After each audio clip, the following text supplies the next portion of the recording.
Brew Strong is brought to you by Blickman Engineering, home of the top-tier brewing stand. Visit them online at blickmanengineering.com.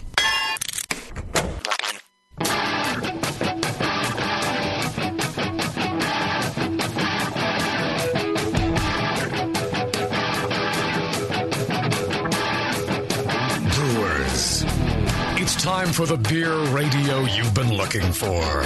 This is the show that dispels myths, tackles the toughest topics, and makes no apologies for geeking out on beer. Hosted by two guys that drink before they think, Jamil Zainasheff and John Palmer. This is Brew Strong. Hey, howdy, hey, my brewing brothers and sisters. Greetings. Another fine day in the studio now that I've turned the air conditioner on.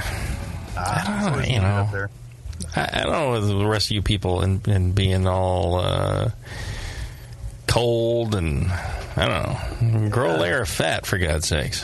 What's the matter with you? Especially, Porno Steve, I can't. you look like you got the HIV. I'm just saying. Might be it. I don't know. Yeah, might be it. You're metabolism. I drink beer every day. You're looking a little Freddie Mercury towards the end. I'm just saying. Hey, another great artist, Freddie Mercury. I'm like, thank you. Yeah. Freaking Freddie Mercury was awesome. That's an awesome dude. Yeah. Speaking of awesome dudes, our good friend John Blickman, blickmanengineering.com. Awesome that guy, awesome dude, and brilliant. I mean, the stuff he comes up with, the ways he thinks of changing the way you brew, making the way you brew better, making the way you brew more fun, easier, innovating your brew day, as Jason Petros likes to say. I think is just brilliant. And what's also brilliant is he pays for the show so you don't have to. So I would highly recommend checking out all the cool stuff at blickmanengineering.com, asking at your local stores if they carry that stuff, and maybe sending a nice feedback note to feedback at blickmanengineering.com. Tell them how you appreciate the innovation that they bring to homebrewing and that you appreciate they pay for the show so you don't have to. Check them out, blickmanengineering.com. Oh, my God. Well, another fine day in California.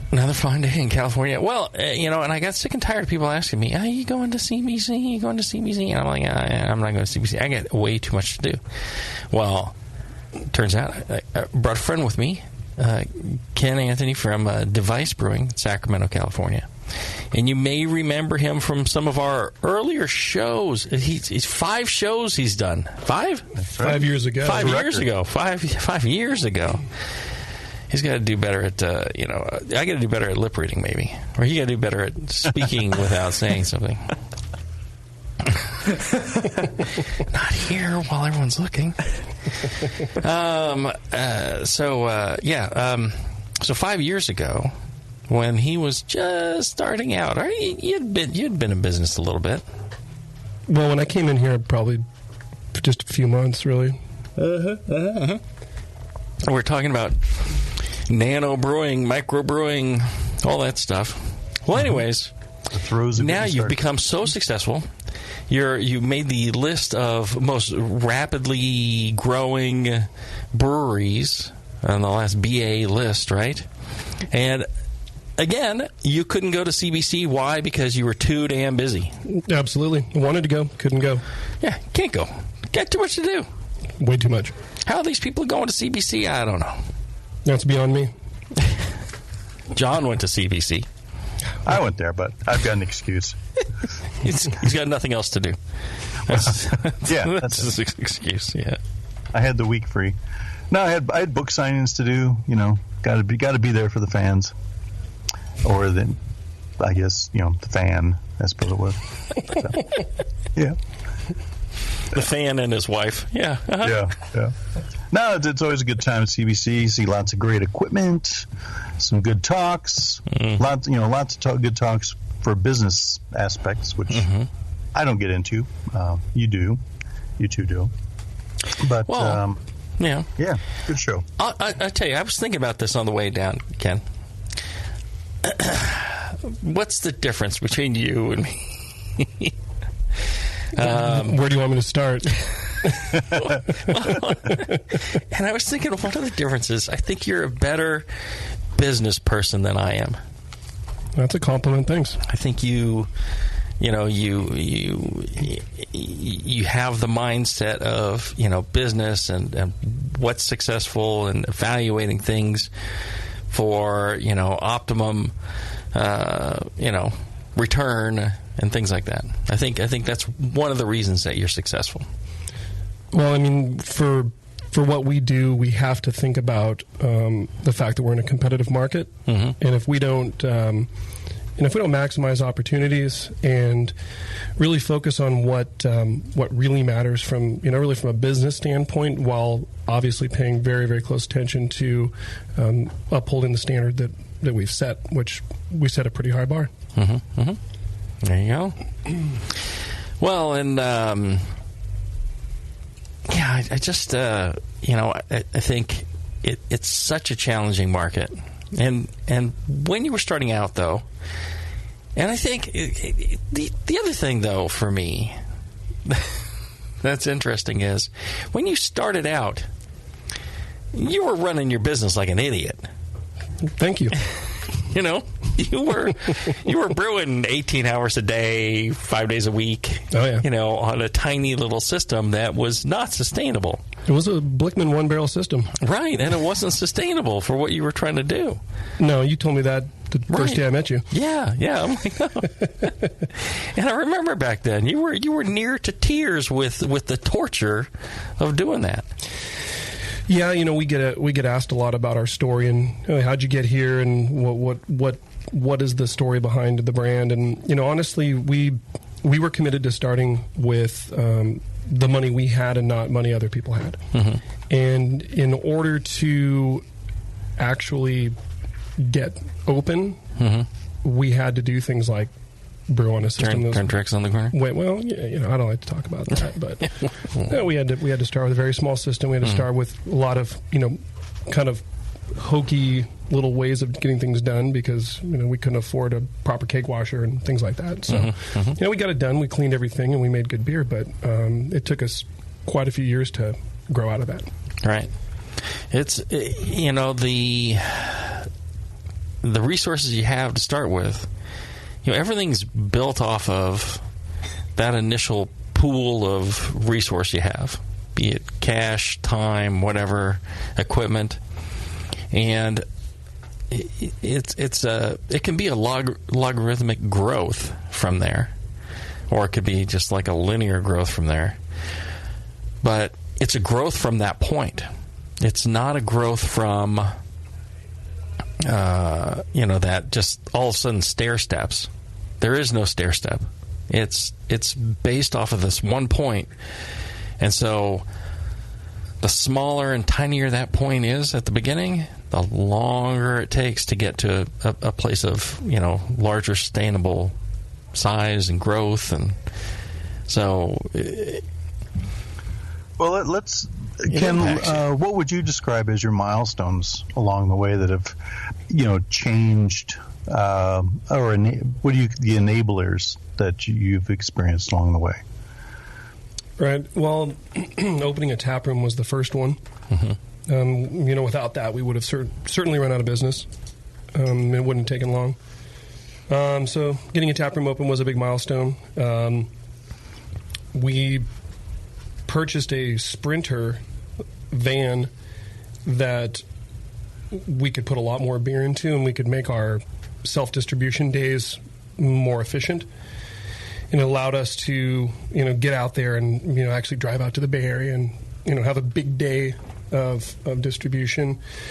And, obviously being able to upsize equipment and purchasing, bigger tanks and things like that, being able to produce more beer. Probably. But you went through many stages of smaller to bigger. I mean, it took you a lot of little stair steps to in tank size.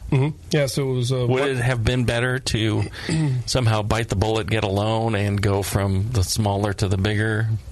Take bigger leaps. Yeah, I don't know, because as with any production size, it's not just, so let's say I had a 30-barrel system right now, which I don't. Everything's more expensive with a 30-barrel system, right? Your minimum batch size, right? Everything, the grain's more expensive. Everything's more expensive. I think really at that time, I mean, I agree with you. But you save on labor. Well, it was my labor.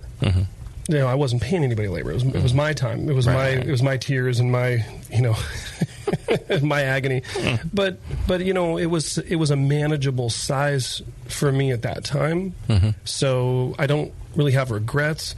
I was only on the 1 barrel for 3 months, and then I bought a 3.5 barrel, which at that point I think I probably should have just gone right to the 7. That's what I mean. How small an increment is worthwhile. Yeah, I think one we should a 1 barrel system nobody should ever do. We did whatever, it worked, but we would have probably been better off starting with the 3.5 and then going to the 7, or if we were going to have to start with the 1, skipping the 3.5 and going right to the 7. And then I added a second 7-barrel boil whirlpool, so we can do 30 barrels in about a 12.5 hour brew day, which is 4 batches, and 12.5 is scooting real quick. So those are big milestones. I mean, obviously getting distribution was a huge thing, but that's only been 13 or 14 months being distributed, and that helped a lot. Yeah. Much more volume.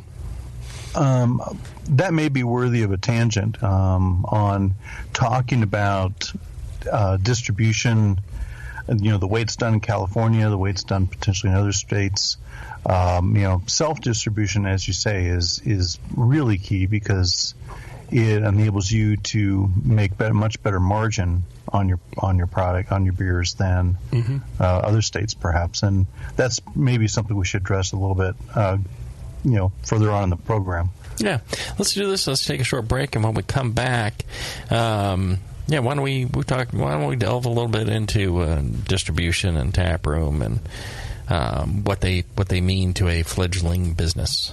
All right, we'll be back right after this. Are you looking for a simple brewing system that's great for all grain brewing, but everything on the market seems to be full of compromises? Blickman Engineering has the answer. The Blickman Brew Easy All Grain Brewing System. The Brew Easy is a complete system with easy upgrades and a beautiful compact design, perfect for any size brewing location. At its core, the Brew Easy is built on 2 gorgeous Blickman Boilermaker brew kettles, a high-temperature March pump, and either a top-tier gas burner or the new Boil Coil electric heater. The Brew Easy adapter lid allows the pots to stack on top of each other, forming an efficient, strong, and compact brewing setup that comes in 5, 10, and 20-gallon batch sizes. Upgrade your Brew Easy system with full automated control by adding a Blickman Tower of Power temp controller, and make moving around easy with the Blickman Kettle Cart. The Brew Easy is modular. If you already own a Boilermaker kettle, you can build your Brew Easy by purchasing just the modules you need. The new Brew Easy all-grain brewing system. See it today at BlickmanEngineering.com and brew with Blickman quality on your new Brew Easy. Since the first time the Brewing Network microphones turned on, More Beer was behind it. More Beer sponsors the programming on the BN because, like you, they love brewing. And like the Brewing Network, they love sharing their knowledge. Morebeer.com isn't just a website to place your next equipment or ingredient order. Morebeer.com also gives you access to free beer information that will make you a better brewer. Go to morebeer.com and click into the Learning Center. You'll find podcasts, technical facts, video tutorials, and more, including access to The Buzz, More Beer's social network of more than 5,000 members. And some of them might even be crazier about beer than you are. Get over to morebeer.com today and take advantage of The Buzz, the forum, the Learning Center, and make sure you're signed up to receive the newest More Beer catalog. More Beer, bringing you absolutely everything for beer making. Since 1979, Williams Brewing has offered the finest equipment and freshest ingredients and the best customer service in the business. Check out their brand new patent-pending mash and boil 110-volt electric mashing and boiling unit. This compact all-stainless unit lets you mash, sparge, and boil just about anywhere that has a 110-volt plug. Double-wall construction adds to efficiency and safety, and a precise thermostat keeps temperatures where you want them. Unlike insulated buckets and converted coolers, multiple temperature rest mashing is easy to do, all for under $300. They also feature the Mark II work pump, a magnetic drive high-temperature pump that does the work of pumps that cost twice as much, as well as exclusive Brewer's Edge regulators and quality Keg King kegs and disconnects. Check them out today at williamsbrewing.com to brews their vast selection. Do you know the 3 most important rules in brewing? Sanitation, sanitation, and sanitation. And no one does it better than 5-Star Chemicals. 5-Star knows sanitation. You can only sanitize clean equipment. And 5-Star knows how to clean, too. For craft brewers and home brewers, 5-Star has what you need to keep your fermenters, serving tanks, kegs, and draft lines sparkling and free of any beer-spoiling bacteria. PBW, caustic, acid cleaners, Star Sand, SaniClean, lubricants and defoamers, pH stabilizers, and more. 5-Star Chemicals has cleaning supplies, safety supplies, heat exchangers, pumps, hoses, and valves. And 5-Star is proud to offer eco-friendly products that exceed customer expectations. If you have a cleaning problem, you need the 5-Star solution. Visit 5starchemicals.com or call 800-782-7019. 800-782-7019 and get the 5-Star treatment today. Back to the beer guys that make other beer guys look like wine guys. Brew Strong. All right, we're back. Having a good time talking with my friend Ken. Oh, yeah,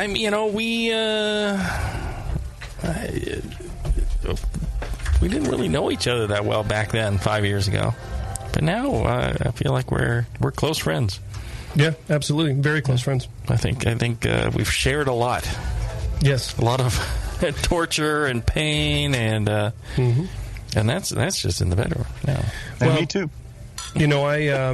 I tell a lot of people that, Jamil really steered me in the right direction in a lot of regards and gave me a lot of excellent advice that he certainly didn't have to. So I'm certainly forever indebted to your help, Jamil, and I appreciate it. Well, I want you to succeed. There are people that I must admit I don't really care if they succeed. But folks like you, I do. I want to see you do well. Well, it's really you want to see Mateo do well. That's true. I love that little boy. Yeah, he loves his Uncle Jamil. Yeah. Well, all right. So we were going to talk about distribution, the tap room, and all that. So when I first started, I was like, I don't want to deal with a tap room. I'm a production brewery, and that's what I'm going to do. And I don't need to have a tap room because all the drunk people and all this and all that, and I didn't want to do it. And then I did, and I'm like, oh my God, yeah, the money. It's just like, this is nice. I can see why people open multiple tap rooms. So, but you, from the very beginning, you believed in having a tap room, yeah? Absolutely. We couldn't wait to get it open. Mm-hmm. And it really, we would have gotten it open earlier if just the brewery build hadn't cost us so much. Right. So we had to make a little money self-distributing sixtles. Mm-hmm. Yeah, I think the tap room was probably my idea, right? Yeah. Oh, of course it was. Yeah. That's what I was thinking. Yeah. And remind the listeners of your beer portfolio, too, because I think that's relevant.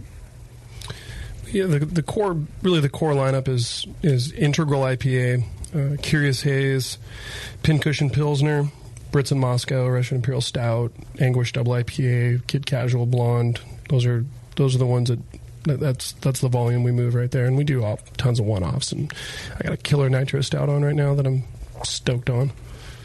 Oh yeah, yeah. Well, and I think it helps that your beers are really well made. I think, a lot of times people focus on, what's trendy or, what they believed in as a home brewer. And then when the market says no, they're just bound and determined to make people drink it. Well, last night when we had Sac State's Bio 185 class at the brewery for a tour and then a Q&A panel, Dave Morrow got up and we were talking about hazy beers, and he said, I remember it was 2 years ago that you and Jamil and I sat in this tap room drinking beers and patting each other on the back that we were never going to make a hazy IPA as long as we lived. And he said, and he's got one and you've got one, and he's like, you've got more than one. And he asked Jonathan from Heretic, he said, well, how's Make America Juicy Again working for you? And he said, we cannot brew it fast enough. So, I always say, yes, and it is a true story. We all patted each other on the back and said, we're never going to make a hazy IPA. And sure enough, we did. I've tried to be more open-minded about things like that. We're not trend chasers, but there's certain things that if you're not paying attention to what the market is wanting, then you're really not a very good business person. And so are you jumping into glitter beer? We haven't made a glitter beer yet. The ones I keep seeing popping up a lot that are definitely making me think about. Oh my God! Well, certainly pastry stouts. Yeah. There's something everybody's asking for, sure. And the brewed IPAs. Those are the ones that everybody's asking for. Those are ones we're going to do too. Yeah, yeah. I mean, we already did a pastry stout. We're working on our brewed IPA. Stouts with pastry flavors. They tend to be sweet and tend to have spices and all sorts of shit thrown in them. Yeah. Okay, not a breakfast stout, but one that's sweeter, like a sweet stout with lots of bread and vanilla, and it comes from like when people would throw in donuts into stout, or cakes into stout. That's kind of where pastry stout comes from. People want them. I mean, we did one that was had lactose, vanilla, coconut, and I don't know, something else. Was it Imperial? Bourbon, yeah. And people started saying, oh, now they're doing a pastry stout. It's like, yeah, I guess so. If you want to call it pastry stout, fine. And then the brewed IPA is like they're taking amylase and just drying the holy living shit out of a beer to IPA to where there's like nothing left. It's like zero Play-Doh. Yeah. Or below, I've heard, but I don't know. Never seen it. There's one on tap right now. Yeah, I think I saw at least one up there. I wonder though. My concern is, we get accounts calling us up about an IPA at 2.6 or 2.7 volumes, saying, "Oh, it's foaming," and we send out a draft tech, and they go, "Well, their towers aren't cooled, and that's their problem, or their temperature change, or their cold box is set to 42 degrees or something, But I wonder, well, how many more phone calls are we going to get when we've got something like 3.1, 3.2, just sizzling? Is anybody going to be able to pour that beer? And you're sure as heck not going to put it into a can with a Wild Goose. I mean, I think the Wild Goose tops out at about 2.7, 2.8 volumes, and then beyond that, you just can't get it into a can. Yeah. Yeah, and for me, I think if you can make a beer that tastes great, then that's the measure. So, like the hazy IPA we do, I actually really like it. It tastes great. I like it too. I'm not a huge fan of hazy ones, but it tastes better once all the haze drops out. But because haze has like a negative effect on the aroma and just the flavor. That's but people will complain that a beer is not hazy enough. Right. So yeah, I know we make it look like orange juice, but it's delicious. So I'm happy to do it, and even if I didn't like it, if I thought it was a well-made beer, I'd be happy to brew it. I don't have to drink whatever. It doesn't have to be a beer that I'm going to drink, and that's the only thing I'm going to do. It's a beer that people like, and it's well made. Yeah, we're a brewery. That's what we do. It's like, if you were making clothes, not every piece of clothing would have to fit you, right? It just has to be a well-tailored piece of clothing. Not your size, someone else's size. Okay, I could do that. That's what I'm in business to do. So yeah, we're struggling to keep up with the demand for the Make America Juicy. Well, and this is having an impact on the hop industry. Yeah, big time. Yeah, just throwing 3 and 4 pounds per barrel at everything. Oh, it's crazy. Yeah, it's the continuation of what American craft beer has been doing with IPAs, dry hopping IPAs in the past. Mm. Hop industry stepped up and is meeting that, and now we're using still more hops. Mm-hmm. And here I am just having a Pliny. It's clear. It's hoppy. It's delicious. Well, my original point that I was going to get to was that Ken, you make the Pincushion Pilsner and the Blonde Ale, 2 very well crafted beers, very well balanced, extremely drinkable. And I think those, you probably move a lot of that through your tap room. Not to call them, girl beers or, beers for women, but still, it is, you have that, you understand that market segment that is not looking for the IPA, that is looking for a more traditional beer type. It's the 1950s John Palmer. Well, and your buddies from Weinstefan really like that Pilsner. Oh, yeah. Were they all women? No. And honestly, I drink almost exclusively the Pilsner at our brewery. My taproom staff already has one poured when I come walking up. Well, I bet you see the same thing. I find more women drinking a lot more IPA, sours, things like that, the bolder flavor stuff than the traditional Pilsner, Blonde Ale stuff. I see more men drinking that. That's totally correct. Yeah, my wife loves imperial stouts. Yeah, uh-huh. Yeah. The women go for the bolder flavors. They don't go for the... I think a lot of it is... Unless they don't really drink beer, then they'll do like a wit beer or something. Sure, it's something that's but then they're unoffensive. But then they're given something that people think is going to be acceptable to a delicate person. Well, yeah, right. Yeah, but if you don't drink beer, why. Yeah, if you're not used to like bitterness at all, you're going to go that way. But women can handle bitterness much more than men can. Oh, totally. But our Blonde Ale is very popular with our female clientele. Yeah, very, very popular. I'm sure with everybody. Sure. Mm-hmm. It's a well-made beer. We like it. I would say though that we don't see nearly the volume pushing of a Blonde Ale as we do a hazy IPA. There's almost no comparison. No, the IPAs do you see a difference in demand between your distribution accounts versus the tap room? Are they different? Yeah.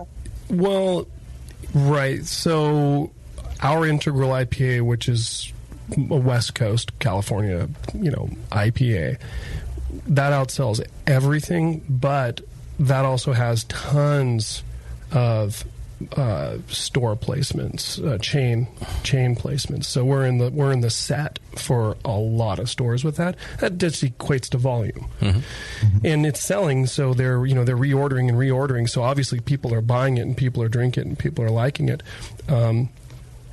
But our big chain retailer in Northern California just added Curious Haze to their spring set, which is gonna just go absolutely nuts.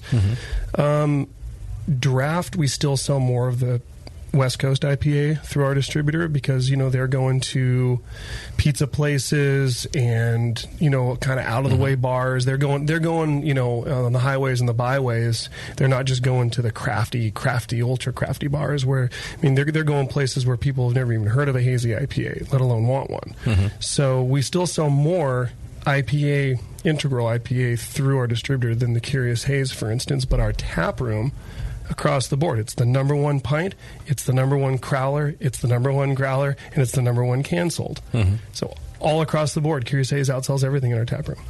Well, so the interesting thing to me is in our tap room, we can sell a 3-point-something%, English bitter. We can sell, things in the low 4s, and we sell them in volume. I mean, we can make a 30-barrel batch and sell that in our tap room. The distributors, they'll take some. They're just not that interested in that. That's true. And and I find that out in the marketplace, people go, "Oh no, we need like some low ABV beers." But the only beers that really sell out in the marketplace that are low ABV tend to be the ones that are, very mass market. The ones that are really well known. It's almost like somebody that is looking at low ABV beers is only looking for something safe. Well, what do you think about, for instance, Heretic Lager, right? Mm-hmm. Firestone Walker just came out with Lager. Mm-hmm. And I think they're copying us. That sounds like a trademark issue right there, man. I'd lawyer up then. Mm-hmm. Time to lawyer up. I was using Lager first, man. Yeah, and then Figaro Mountain just came out with a light American lager. So they're really targeting, a huge sector of the beer drinking population that's really drinking mostly macro brewed domestics, right? Mm-hmm. And that's brilliant. You started it, Jamil, right here. That's right. Fairfield, California. Kicked it off. And I think I saw a little brewery down the street from me. Anheuser or something. I'm not sure the full name. Are they the ones with that 200-foot diameter windmill? Yes. I saw that too. A massive windmill. Yeah. Oh no, they're all about the environmental friendliness now. They're invested in it. They just did like a deal for 800 hydrogen powered trucks and like 100 Tesla trucks too. They're all going to all renewable energy on the trucking fleet. That's good. Good for them. They're like, it'll remove the equivalent of like 14,000 cars off the road or something like that. Wow. Yeah. No, absolutely. Good on them. So, back to the what I think our listeners want to hear is, can you quantify the difference for people between selling beer in your tap room, selling beer self-distributing, and now selling beer through a distributor, which you're doing also? Yeah. You're doing all three at the same time right now. Right. So I'll start with the tap room. Okay, the tap room allows you to introduce your brand and your entire catalog, the one-offs, the special stuff, the stuff that the distributor will never pick up, right? Mm-hmm. They can come in and they can try everything. They can smell the wort boiling next door. They get the experience of being at the brewery. They see and hear and feel the brewery. From a margin standpoint, there's nothing better than producing your beer and selling it at retail.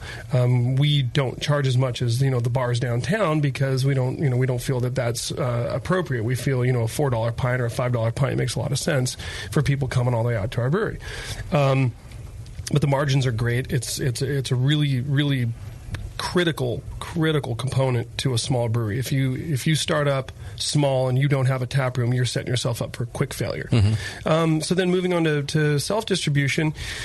It's nice. You obviously take a big margin hit relative to your tap room, but you have an opportunity to get your beer outside of your tap room and out into the marketplace where you're going to gain new fans and new followers and new visibility.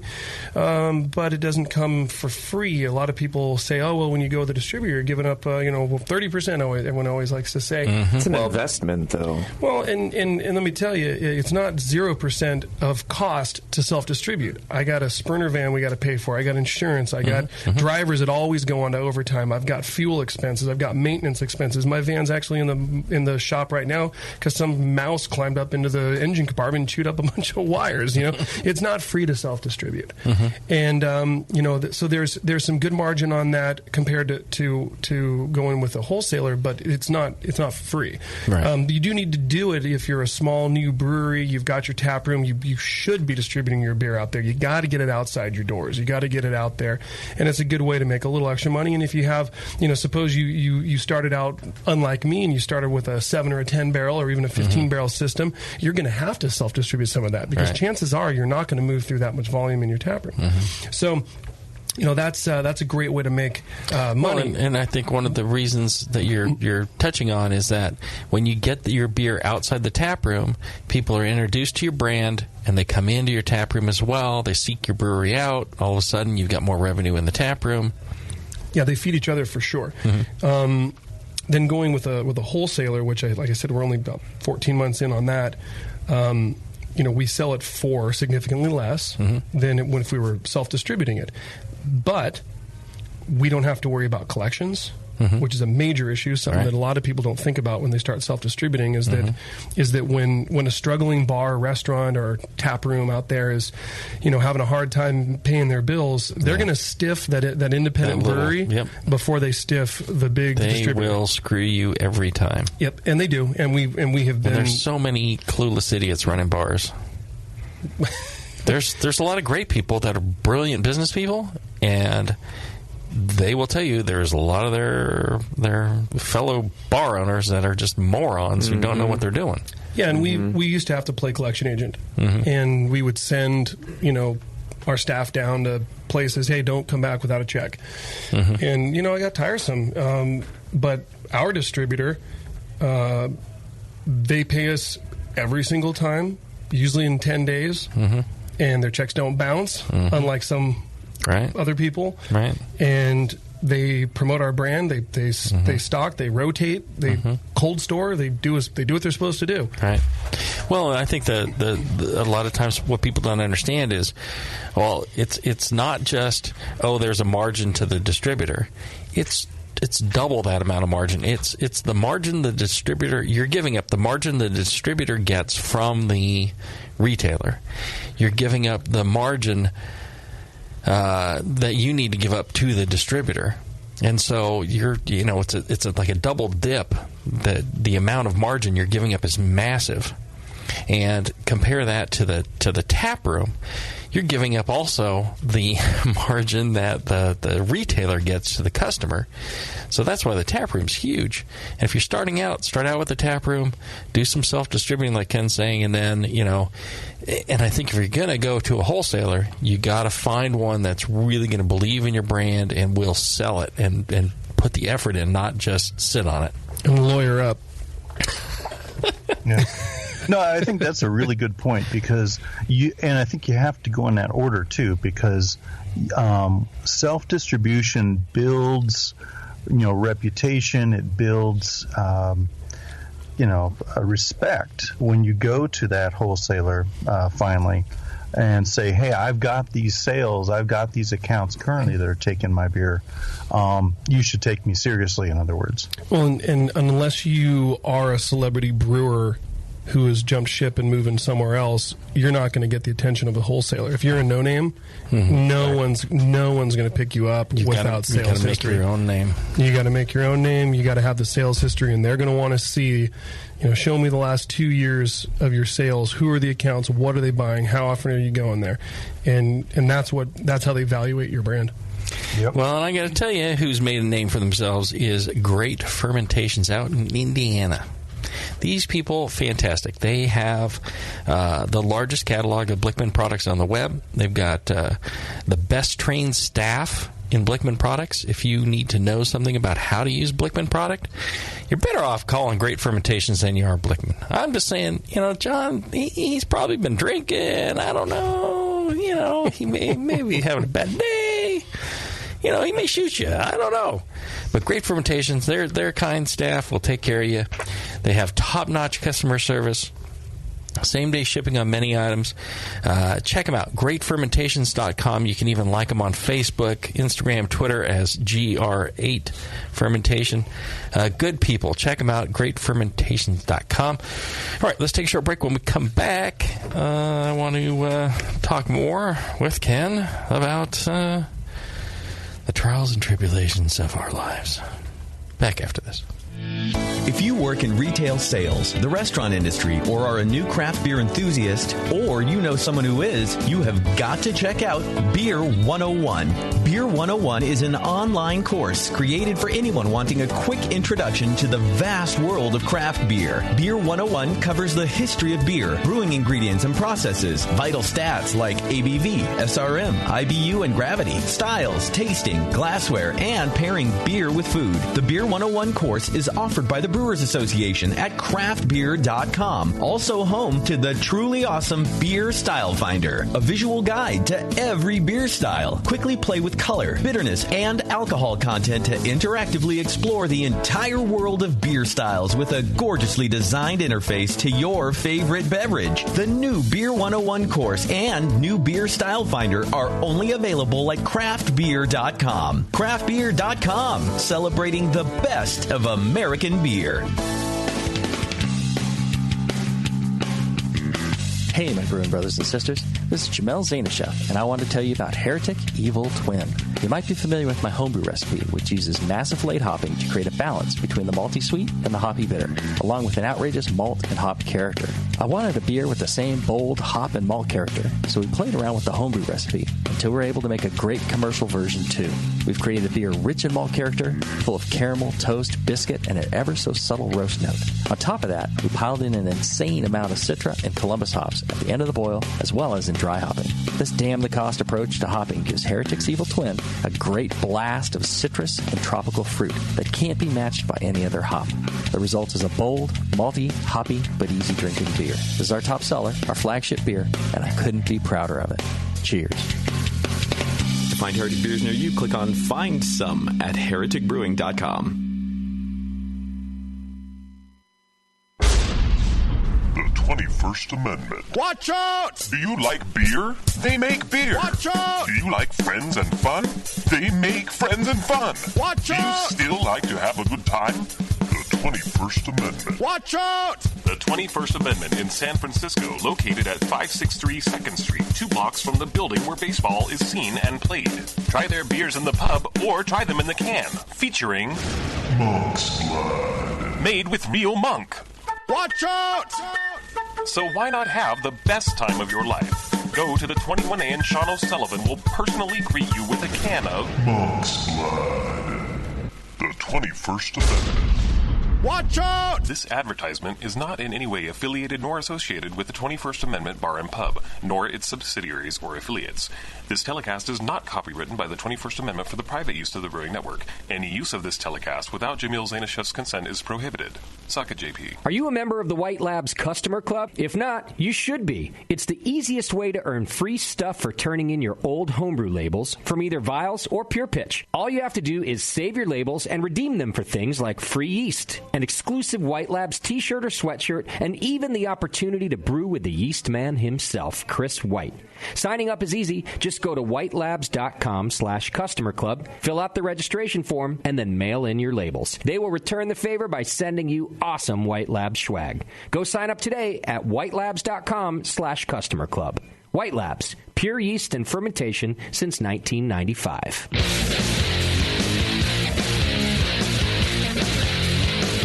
Back to the two guys that know how to turn beer into beer. This is Brew Strong.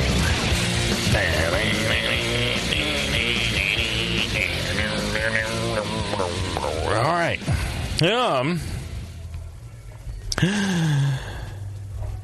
Let's see. White Labs just released a mobile app.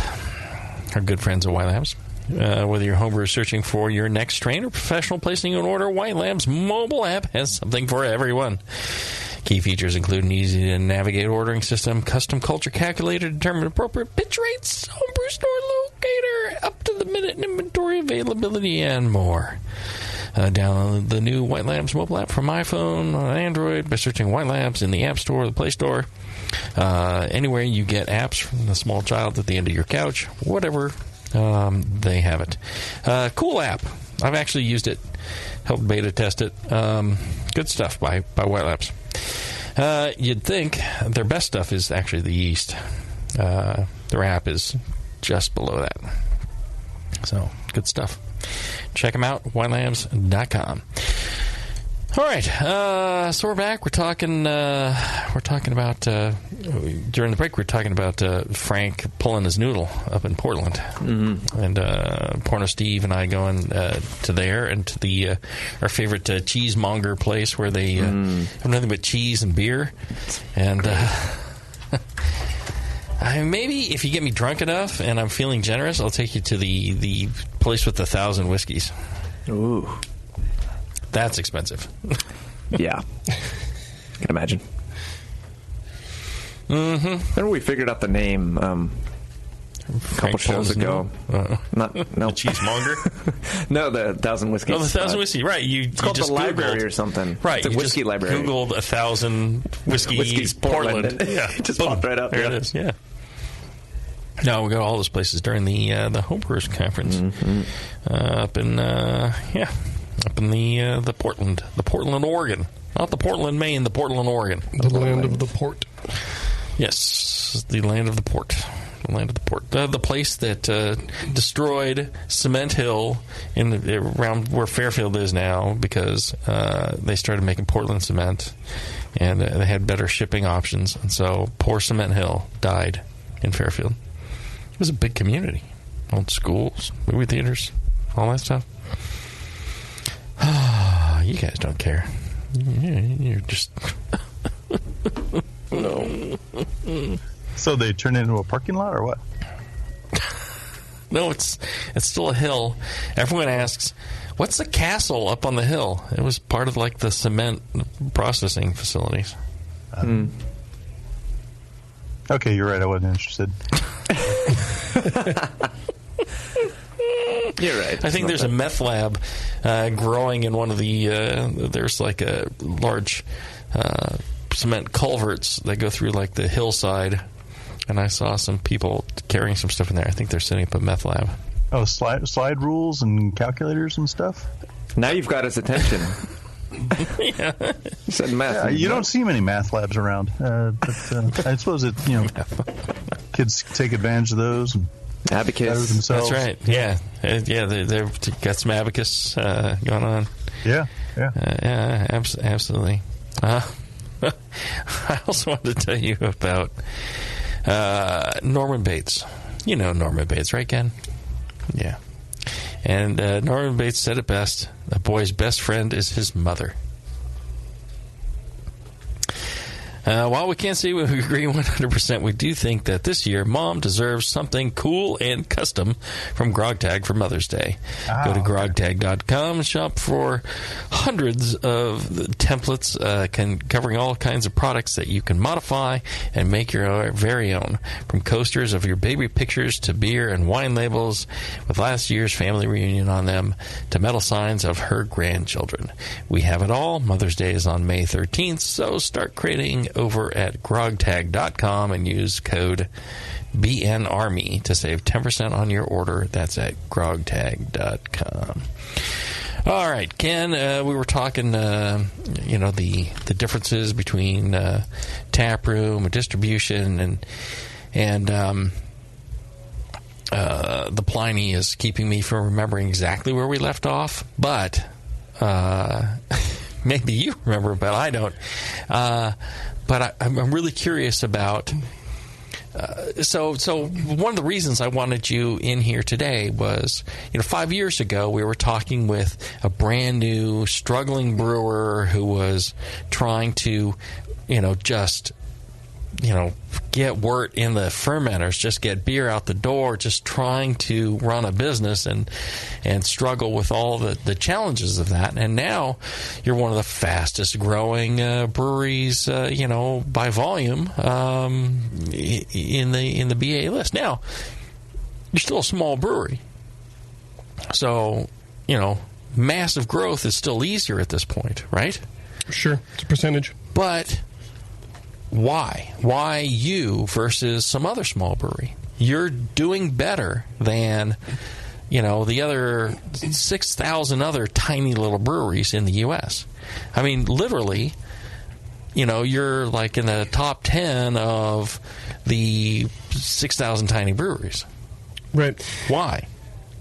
Well, we've definitely focused on organic growth, but moving from first year 73 barrels, second year 250, third year 475, fourth year 1,200, fifth year 3,000. This year we're on track for 6,000.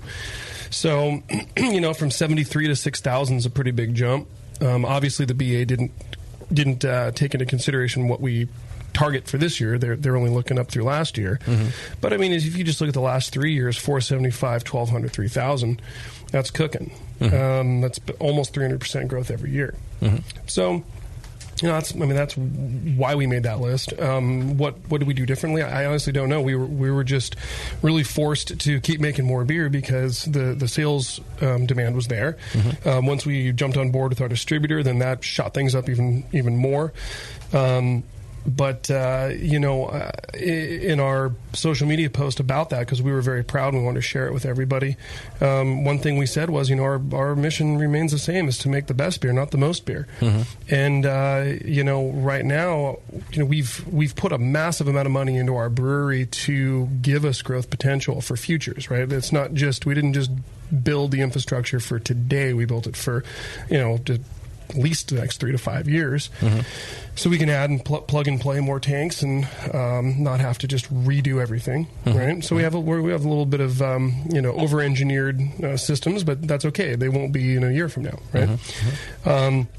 But then we're also investing a massive amount of money into our 2 new tap rooms, one which is opening at probably the end of next week, and then the other probably by the end of the year. Mm-hmm. And those are important to us because, while we want to keep growing, growing by just wholesaling beer is a tough way to grow. Mm-hmm. You're only making a pretty thin margin on every case sold. Right.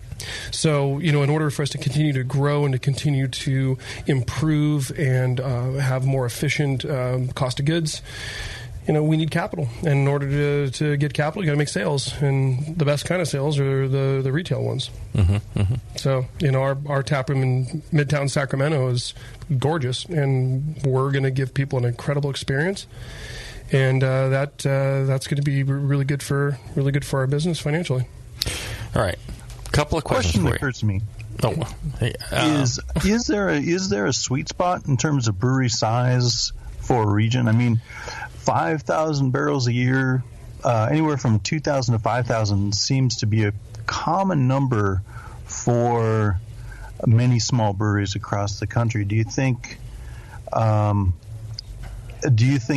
is a reasonable or not so reasonable? Do you think that may be a plateau for many breweries given the amount of competition these days? Sure. 5,000 barrels is a lot of beer. Yeah. I think it's difficult to grow past that.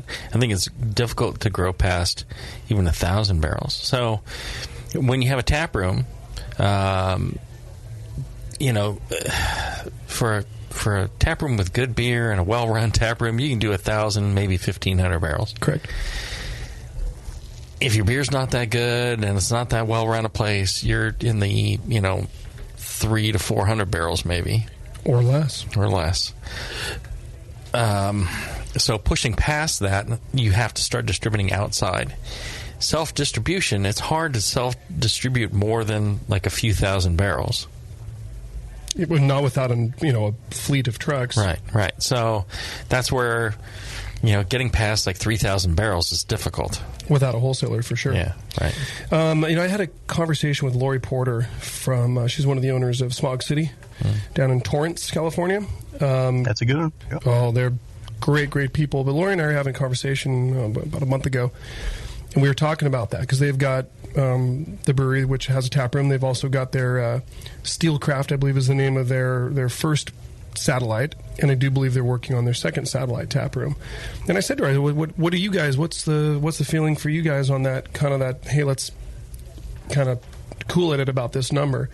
And I said, is that like, what, 10,000 for you? And she's like, yeah, 10 to 12. And I think we kind of agree with that ourselves because, we're brewing just to our distributor and our tap room. We're brewing at a 6,000 barrel a year pace right now, and it's growing every month. So it's 6,000 barrels pace right now with no growth if it stays flat all year. Mm-hmm. But we're only in our second year with them, and it's got a positive upslope, right? We add two 1,500 or 2,000 barrel a year tap rooms. Mm-hmm. There's 3,000 to 4,000 barrels that's just going to go to those two tap rooms, not to mention our brewery tap room, and then our wholesaler who's growing our market every week. Right. So, we figure 10,000 barrels can be moved if you've got, not all distributors are created equal, right? There's the little shops and the these and that. And, the one we've got is Mark Stein Beverage in Northern California. They take us from Napa to Lake Tahoe, and it's 13 counties. So, distributor doesn't mean distributor in all respects. It depends on which distributor. Right. And our distributor smashes. So there's that. Well, and I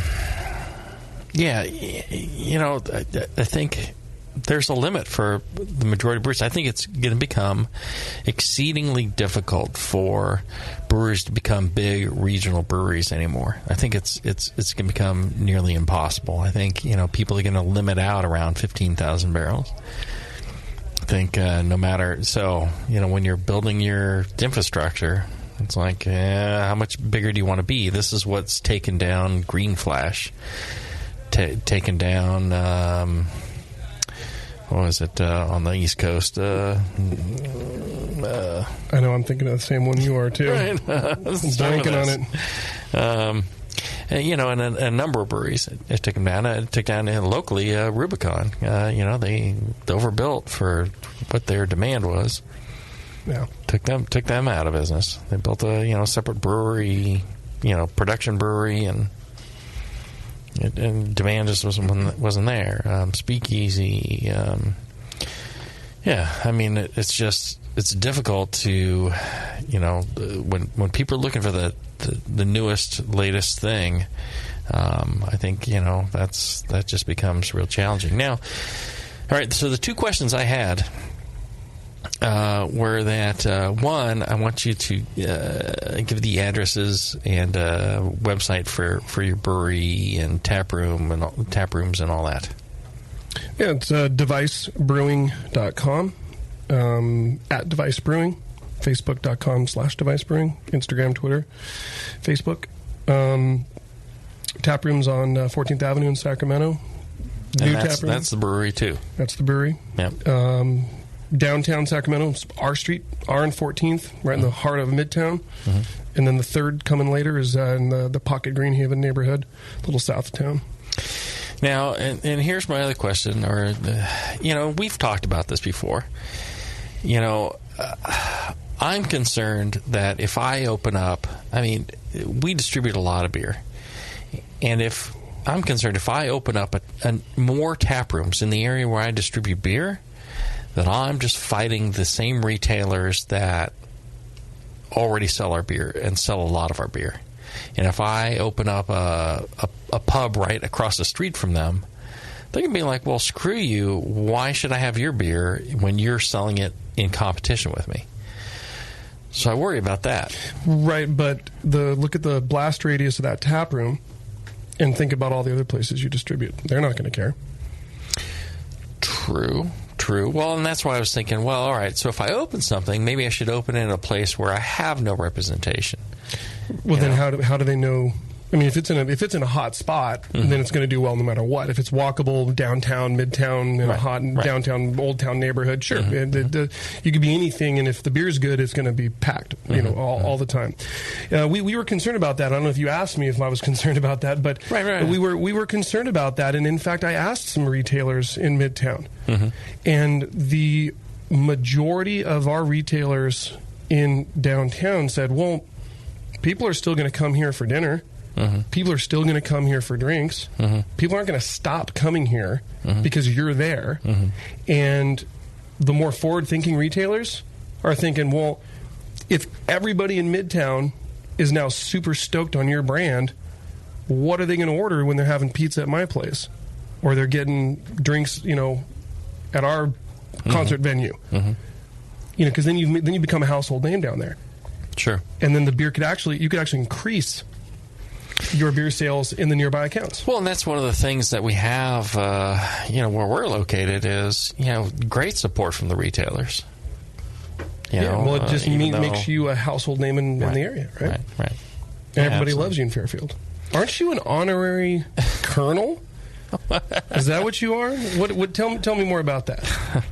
I am an honorary commander for the Air Base, yes. And it is one of the greatest honors of my life to have anything to do with those people. They work their asses off. They dedicate their lives, their families' lives, to actually doing a lot to really take care of a lot of us. So, who else is really good?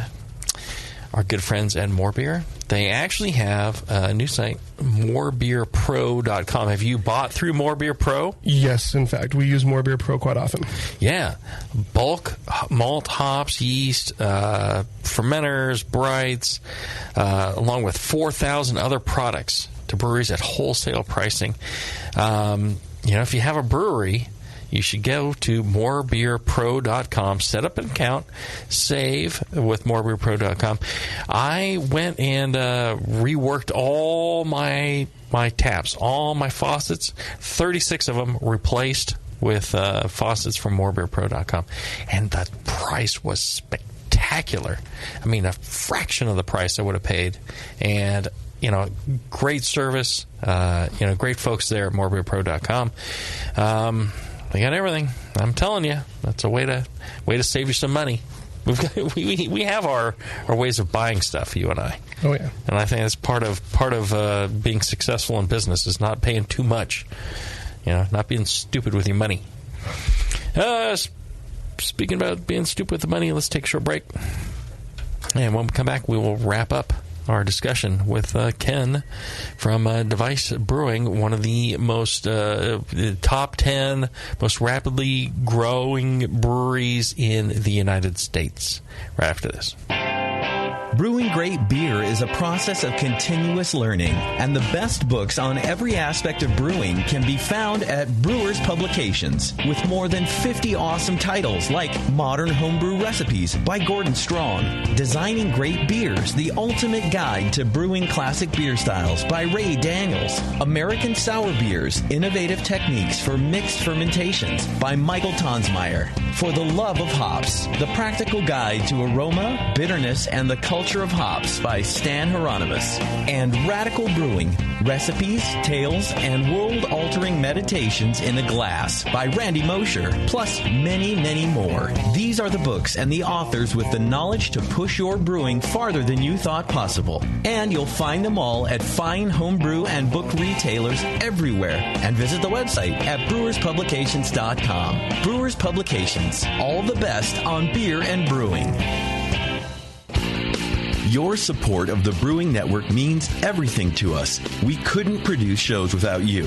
And we love giving you something extra for that support, like Brew Your Own magazine. You already know it's a great brewing magazine full of recipes, equipment how-tos, discussions of beer styles, and brewing techniques. Whether you're new to brewing and just starting out or you're an old pro, you'll always learn something from the articles in Brew Your Own. Plus, there are amazing special issues like plans for building a Brutus 10 system, 250 classic clone recipes, and the Homebrewer's Answer Book. Brew Your Own magazine and BYO.com are awesome resources for any brewer, whether for yourself or as a gift. When you subscribe or resubscribe from the Brewing Network homepage, you directly support programs like this. Get a great magazine and support the Brewing Network.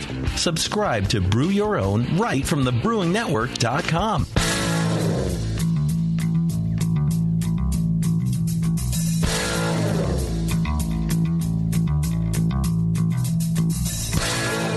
Learning to brew has never been so disgusting. This is Brew Strong. All right, we're back. And I want you to check out our dear friends at adamandeve.com.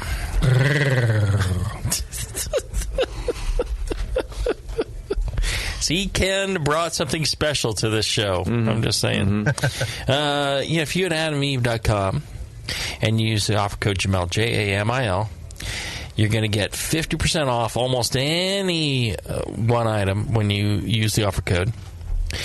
And then you're going to get 3 free adult DVDs. You're going to get a free extra gift. And you're going to get free shipping. Free, free, free. Not some BS shipping and handling nonsense. Not some overpriced crap. You're going to use the offer code Jamil, Jamil, at adamandeve.com. You're going to pay half of just about any one item. And then they're going to send you a bunch of free stuff. And you're not even going to pay for shipping. It's going to cost you next to nothing to try out adamandeve.com. If you have romantic inclinations in your life, whether with a partner or by yourself, adamandeve.com. Just in time for Mother's Day. Just in time for Mother's Day. A gift for Mom. Or Father's Day is coming up, too. Isn't there a Grandparents' Day? Get Grandma and Grandpa a giant dildo for Grandparents' Day. Like a Bevo 13-inch 24 36 2x4 2x4. I'm ignoring you. But vibrating, right? Lots of power. Yeah.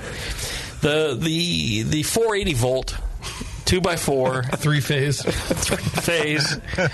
dildo for Grandma and Grandpa for Grandparents' Day from Adam and Eve. I bet you can get it half off using the offer code Jamil, Jamil, at adamandeve.com today. All right, Ken, I could talk to you for hours, and earlier in the show I was totally lost in our conversation and completely blew past any breaks and live reads I had because I just love talking to you. I love hanging out with you. Yeah, well, the feeling is mutual. Yeah, I mean, I don't know. There's something special about you, and I think that also translates into why you are successful and why you're doing so well.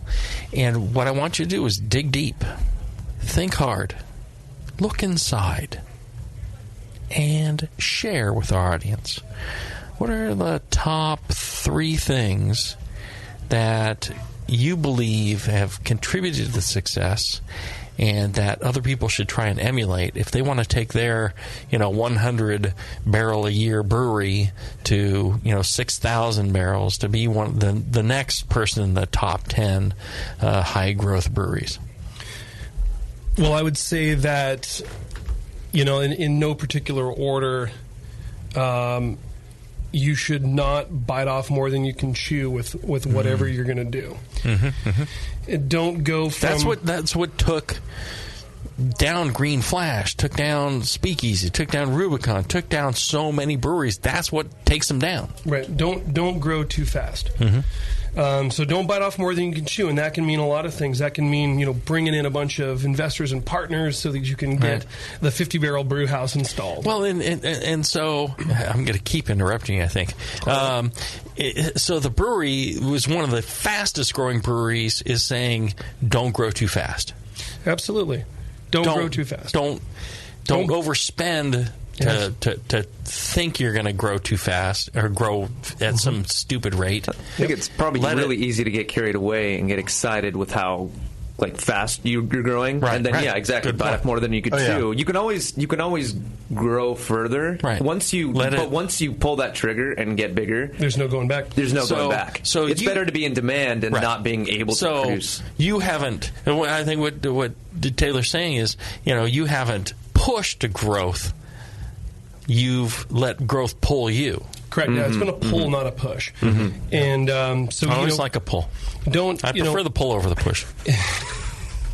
So we don't have any investors or partners. It's just my wife and I. And so the way we've allowed or prevented bringing in outside influence, outside money, outside equity holders, and so forth is not getting ahead of ourselves, growing as we can. Buy a Yep, organic. Buy a fermenter at a time. Don't get ahead of yourself. So that's one thing.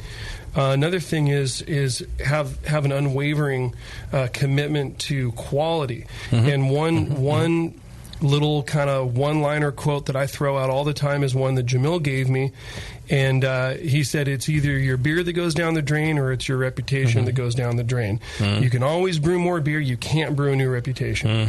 And I tell people that all the time, and it's not mine, it's yours, but it resonates with a lot of people. So, don't be afraid to throw beer away. Stick to the quality. Let that dictate. Vinny Chilurzo told me my first year in business, he didn't know me from Adam, but he was nice enough to talk to me at an event. And Vinny said to me, he said, listen, Ken, don't worry about what you don't have. Don't worry that you don't own a Zamennagel. Don't worry that you don't have a keg washer, that you're using, a homemade keg washer. He said, those things will come in time. But he said, business will always follow quality. And there's always room for another quality beer. So focus on their commitment to quality and don't waver. Don't push something out the door. I go to beer festivals all the time.